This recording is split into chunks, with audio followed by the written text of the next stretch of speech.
देखो, जनता तो वहां नाराज थी वही सरकार से, और अगर इतनी नाराजगी के बाद में भी बीजेपी सरकार में आ जाए तो भाई देश गड्ढे में जाएगा।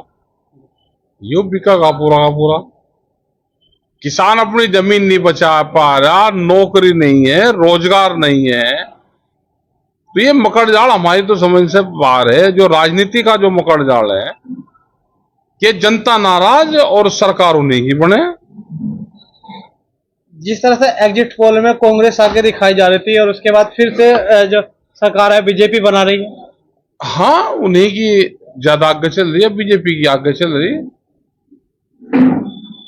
और माहौल उनके खिलाफ। किसानों पे लाठियां इन्होंने चलाई, 750 किसान शहीद हुए। तो इनके पास में चुनावी गणित ज्यादा है। ये कैसे लोगों को, पार्टी को तोड़ते हैं, कैसे किसान का बंटवारा करते हैं, तो वो गणित इनके पास में है। क्योंकि जब 4-4, 5-5 लोग आपस में बट के चुनाव लड़ेंगे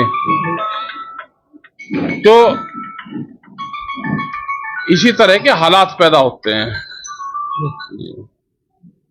तो टिकैत साहब क्या कहेंगे जिस तरह से जनता ने फिर से तीसरी बार बीजेपी को वहां मौका दे दिया? भाई, जनता का तो हमें लगता नहीं कि जनता ने दिया हो, कुछ ना कुछ गाल मेल पाओगा जरूर। तो ईवीएम में भाई, जैसे यहाँ पे समितियों के चुनाव हो रहे हैं, यहाँ पे पर्चे कैंसिल कर रहे हैं, तो चुनाव जीतने के बहुत तरीके सरकार के पास में हैं। इसके पर्चे कैंसिल करके होता है, ईवीएम में होता है, या और दूसरे तरीके से होता है, या लोगों को बीच में फाड़ डाल का होता है। तो चुनाव जीतने के कौन कौन से तरीके होंगे वो इस सरकार को पता है। पानीपत में ईवीएम की गिनती भी रुकवा दी है कांग्रेस के प्रत्याशी ने, गड़बड़ी का आरोप है। चलो, आरोप है तो चुनाव आयोग देखेगा, वहां के अधिकारी देखेंगे। देखिए, 2 राज्यों में है। एक जगह जो एनसी कांग्रेस की सरकार बन रही है, दूसरी जगह जो बीजेपी फिर से सरकार में आ रही है। हरियाणा का माहौल कुछ और लग रहा था। बड़े से बड़े जर्नलिस्ट हों, बड़े से बड़े विद्वान हों, या खुद बीजेपी के खुद नेता ही कॉन्फिडेंट नहीं थे हरियाणा के बारे में, तो एक आश्चर्यजनक रिजल्ट आया है।